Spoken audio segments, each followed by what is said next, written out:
வணக்கம் நண்பர்களே, மீண்டும் உங்களை சந்திப்பது மகிழ்ச்சி. ஒரு நண்பர் ஒரு கேள்வி கேட்டிருந்தார். சார், டெபிட் கார்டை பற்றி நீங்கள் விளக்கமாக சொன்னீங்க, நல்லா இருந்துச்சு.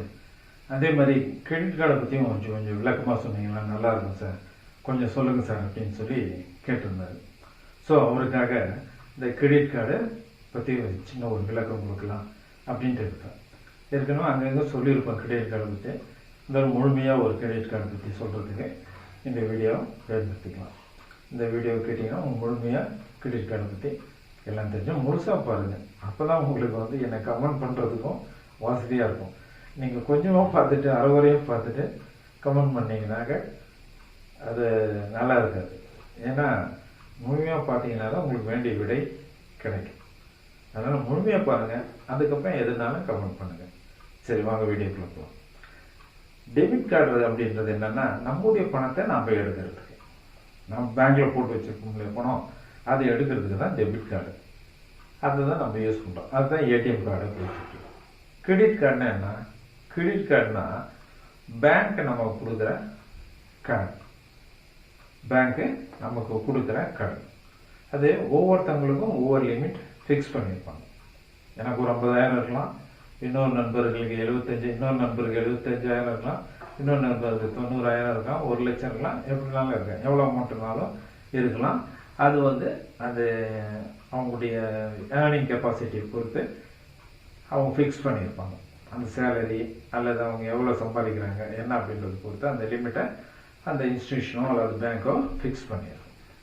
ஸோ அதுதான் கிரெடிட் கார்டு. இப்போ நம்ம கிரெடிட் கார்டு யூஸ் பண்ணும்போது அது 45 நாள் ஃப்ரீயாக கொடுப்பாங்க. அந்த அமௌண்ட்டை நம்ம 45 நாள் ஃப்ரீயாக யூஸ் பண்ணிக்கலாம். எப்படியும் அந்த டேட்டு எப்படி அவங்க கணக்கு போடுவாங்க? அவங்க எப்படி கணக்கு போடுவாங்கன்னா, பில் டேட்டுன்னு ஒன்று இருக்கும். அதாவது அவங்க பில் அனுப்புகிற டேட்டு, அந்த டேட்லேருந்து ஒரு மாதம் கணக்கு. அதாவது 20ஆம் தேதின்னு வச்சுக்கலாம். உதாரணத்துக்கு 20ஆம் தேதின்னு வச்சா அடுத்த 20ஆம் தேதி வரலும் 1 மந்த் அப்படின்ட்டு கணக்கு போட்டுக்குவாங்க. இப்போ அந்த 1 மந்த்தில் இருந்து 15 நாள் கழிச்சு டியூ டேட் அன்னைக்கு தான் நீங்கள் பணம், அதுக்குள்ளே நீங்கள் பணம் கட்டிடணும். ஸோ 1 மந்த்ன்றது ஒரு 30 நாள், 15 நாள் ஒரு கிரேஸ் பீரியட் கொடுக்குறாங்க. ஸோ 45 நாள். 45 நாள் நீங்கள் வட்டி இல்லாமல் அந்த பணத்தை நீங்கள் யூஸ் பண்ணிக்கலாம். அப்படி தான் அவங்க சொல்லுவாங்க. அதெல்லாம் நம்ம முதல்ல மாட்டுவோம். வட்டி இல்லாமல் 1,00,000 ரூபா கொடுக்குறாங்கன்னு வச்சுங்க, எந்த வித வட்டியும் இல்லை, எந்த வித சார்ஜும் இல்லை. அப்படி இருக்கும்போது 45 நாள் நம்ம ஃப்ரீயாக 1,00,000 ரூபா கொடுக்குறாங்கன்னா யார் வேணான்னுவாங்க. இது சொன்ன உடனே நம்ம என்ன பண்ணுவோம்? உடனே சரி எனக்கு ஒரு கிரெடிட் கார்டு கொடுங்கன்ட்டு வாங்கிடுவோம். சரி, இது அவங்களுடைய வியாபார தந்திரம்.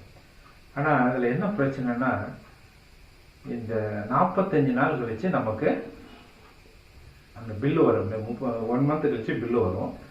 அந்த பில்லு 45 நாளுக்குள்ளே கட்டணும். 45 நாள் கட்டும்போது நம்ம எல்லா பணத்தையும் கட்ட முடியுமான்னு பார்க்கணும். சப்போஸ் நமக்கு 50,000 ரூபாய் லிமிட் ஃபிக்ஸ் பண்ணியிருந்தாங்கன்னு வச்சுக்கோங்க. நம்ம ஒரு 25,000 ரூபாய்க்கு வாங்கியிருப்போம், பொருள்லாம் வாங்கியிருப்போம். அந்த காலத்தில் பொருளும் வாங்கலாம், பணமும் எடுத்துக்கலாம். 25,000 ரூபாய்க்கு நம்ம பொருள் வாங்கிக்கலாம். நமக்கு என்ன இருக்கும் எண்ணம்? கையிலேருந்து காசு எதுவும் செலவு பண்ணல, நம்ம பணம் பேங்க்கில் அப்படியே இருக்குது. இது கார்டு தானே, இந்த கார்டில் வாங்கிக்கலாம், நம்ம சம்பளம் வந்தோடனே பணம் கட்டிடலாம். இதுக்கு நமக்கு நம்ம ஏன் தேவையில்லாமல் நம்ம பணத்தை எடுக்கணும்? இந்த கார்டு கொடுத்துறது எல்லாமே கொஞ்சம் கர்ப்பமாக கார்டில் அது வாங்கிடுவோம். கிரெடிட் கார்டில் அந்த பொருளை வாங்கிடுவோம். இப்போ அப்படி ஒரு 25,000 ரூபாய்க்கு வாங்கிட்டோம்னு வச்சுக்கோங்க.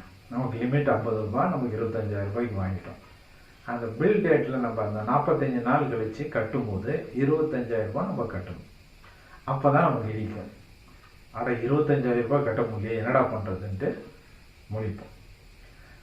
அப்போ தான் அவன் இன்னொரு ஆப்ஷன் கொடுப்பான், 2வது குக்கியை போடுவான். என்னது 2வது குக்கி? உங்களால் 25,000 ரூபாய் கட்ட முடியலன்னா, அதாவது முழு அமௌண்ட்டை கட்ட முடியும்னா ஒரு 10%, 20% கட்டினா போதும் அப்படின்ட்டு ஒரு ஆப்ஷன் கொடுத்துருப்போம். அதை பார்க்கும்போது என்ன ஆகும்? சப்போஸ் நம்ம 25,000 ரூபா வேணால் ஒரு 5,000 கட்டினா போதும் அப்படின்னா, 5,000 கட்டினா போதுமா? சரி, இந்த தடவை நம்ம வெறும் 5,000 மட்டும் கட்டிடலாம், அடுத்த ரூபா பார்த்துக்கலாம் அப்படின்ட்டு இப்போ 5,000 மட்டும் நம்ம கட்டுவோம். இப்போ 5,000 மட்டும் கட்டினா மீதி எவ்வளோ இருக்குது? 25,000 ரூபாய் கடன் வாங்கியிருந்தோம், அதில் 5,000 ரூபாய் கட்டுறோம், மீதி 20,000 இருக்கு இல்லையா, அதுக்கு இன்ட்ரெஸ்ட் சார்ஜ் பண்ணுவாங்க. அதுக்கு இன்ட்ரெஸ்ட்டு சார்ஜ் பண்ணுவாங்க. சாதாரண இன்ட்ரெஸ்ட்டில் ரொம்ப அதிகமான இன்ட்ரெஸ்ட் 20% மேலே போகும், 20-25% மேலே போகும். அது உங்களுக்கு பெரிய பர்டன் ஆகிடும். சரி, இது ஒரு மாதம். அடுத்த மாதம் இதே மாதிரி ஆகுதுன்னு வச்சுங்க. அப்போ என்ன ஆகும், மறுபடியும் கடன் வாங்குவோம். அட்டைதானன்னு கடன் வாங்கிடுவோம். கடன் வாங்கிட்டு பிறகு அவங்க முழுசாக கட்ட முடியாது. முழுசாக கட்ட முடியாதனால என்ன பண்ணுவோம், சொல்கிற அமௌண்ட்டு வந்து இன்ஸ்டால்மெண்ட்டாக கட்டிடுவோம். மீதி அமௌண்ட் கடனில் இருக்கும், அதுக்கு சார்ஜ் பண்ணுவோம், இன்ட்ரெஸ்ட் சார்ஜ் பண்ணுவோம். இதே மாதிரி போயிட்டு இருக்கும்போது கடன் அதிகமாகிட்டே போயிட்டு இருக்கும். ஒரு சமயத்தில் ரொம்ப மண்டை ஐடியா இருக்கும். எப்படா இந்த கடனை கட்டுறது, எப்படா இந்த கிரெடிட் கார்டோடைய கடன் முடிக்கிறது அப்படின்ட்டு பெரிய மன உளைச்சலாக இருக்கும். அதுதான் பெரிய பிரச்சனை இந்த கிரெடிட் கார்டில்.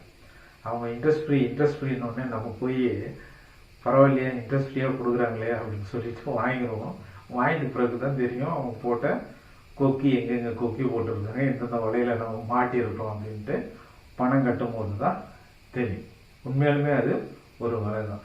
என்னை கேட்டால் அந்த கிரெடிட் கார்டே வாங்க வேணாம் அப்படின்னு தான் சொல்லுவாங்க. நானே நிறைய பேருக்கு கிரெடிட் கார்டு கொடுத்துருந்தாங்க. கிரெடிட் கார்டு நான் வாங்கினதே இல்லை.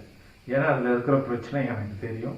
அதனால் நான் கிரெடிட் கார்டை வாங்கினதில்லை, வாங்கி மாட்டினதில்லை. ஸோ உங்களுக்கு நான் அதான் அதை அட்வைஸ் பண்ணேன். கிரெடிட் கார்டு வாங்காதீங்க. எவ்வளோ கம்பல் பண்ணாலும் சரி, பேங்க்காரங்க கம்பல் பண்ணாலும் சரி, அல்லது இந்த ஃபினான்ஸ் இன்ஸ்டிடியூஷன்லேருந்து கம்பல் பண்ணாலும் சரி, ஃப்ரீ சார், 45 நாள் ஃப்ரீ சார், அதுதான் சொல்லுவாங்க அவங்க.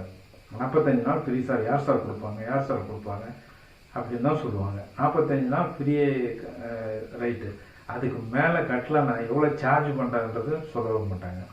அதே மாதிரி நீங்கள் இதில் பணமும் எடுக்கலாம். அதுக்கு ஒரு லிமிட் கொடுத்துருப்பாங்க, இவ்வளோ உள்ள நீங்கள் பணம் எடுக்கலான்னு.